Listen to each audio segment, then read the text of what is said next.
New generation cinema എന്നുള്ള പേരിൽ ഒരുപാട് സിനിമകൾ ഇങ്ങനെ അവരുടെ പ്രായം വെച്ചിട്ടാണ് അവരുടെ സിനിമയ്ക്ക് ന്യൂ ആണോ എനിക്ക് സംശയമാണ്. പ്രായം വെച്ചിട്ടാണ്. കാരണം ഈ അതിലെ ഭേദപ്പെട്ട സിനിമകൾ പലരും ഞാൻ കണ്ടിട്ടുണ്ട്. തീർച്ചയായിട്ടും അതിനകത്ത് എടുത്തു പറയാൻ യോഗ്യതയുള്ള പലരും ഉണ്ട്, സംശയമൊന്നുമില്ല. പക്ഷെ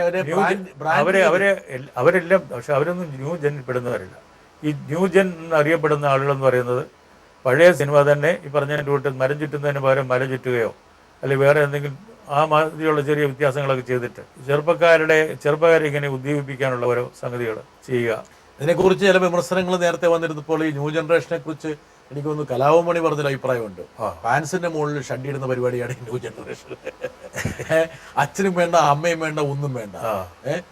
അങ്ങനെയൊക്കെയുള്ള പല പല രൂക്ഷമായ വിമർശനങ്ങൾ. അതിന് കാരണമുണ്ട്. സിനിമ വളരെ ഇപ്പോൾ നേരത്തെ ഉള്ളതുപോലെയുള്ള പ്രയാസമൊന്നുമില്ല ഒരു സിനിമ എടുക്കാനായിട്ട്. ഇലക്ട്രോണിക് മീഡിയം ഏറ്റവും കുറഞ്ഞ ക്യാമറ 1000 രൂപയുടെയും 2000 രൂപയുടെയും വാടക കിട്ടുന്ന ക്യാമറയും അതേസമയം 40-50-1000 ചിലവാക്കേണ്ടി വരുന്ന ക്യാമറ വാടക കൊടുക്കേണ്ടി വരുന്ന ക്യാമറയും ഒരേ സമയത്ത് ഈ രംഗത്തുണ്ട്. ഇത് രണ്ടിലും സിനിമ എടുക്കുമ്പോൾ ഒരുപോലൊക്കെ തന്നെ ഇരിക്കും. അതിൻ്റെ ക്വാളിറ്റി ചെറിയ വ്യത്യാസമുണ്ടെന്നുള്ളതേ ഉള്ളൂ. അതുകൊണ്ട് ആർക്കും ഇപ്പോൾ സിനിമ എടുക്കാം. അതുകൊണ്ടാണ് ഈ ന്യൂ ജെൻ എന്ന് പറയുന്ന സിനിമ വരുന്നത്. പക്ഷെ അത് അവർ ചെയ്യുന്നതും ടിപ്പിക്കൽ കൊമേഴ്ഷ്യൽ സിനിമയാണ്. അതിലെന്തെങ്കിലും പുതിയ കാര്യങ്ങൾ ചെയ്യുന്നത് വളരെ അപൂർവം പേരുള്ളൂ. Our new Jenil പെടുന്നവരല്ല. അവർ സിനിമയിൽ പെടുന്നവരും. അവർ വെറും സിനിമയിൽ ശ്രമിക്കുന്നവർ. അത് 3-4 പേരെങ്കിലും ഉണ്ട് എടുത്തു പറയാൻ പറ്റിയ ഭേദപ്പെട്ട സിനിമകൾ എടുത്തവരുണ്ട്. അപ്പോൾ അതിൻ്റെ ഇടയിൽ മറ്റവർക്ക് എന്നെ ആരും ശ്രദ്ധിക്കുന്നില്ല എന്ന് തോന്നിക്കഴിഞ്ഞിട്ട് ഫ്രസ്ട്രേഷൻ തുടങ്ങിയിട്ട് യാതൊരു കാര്യമില്ല.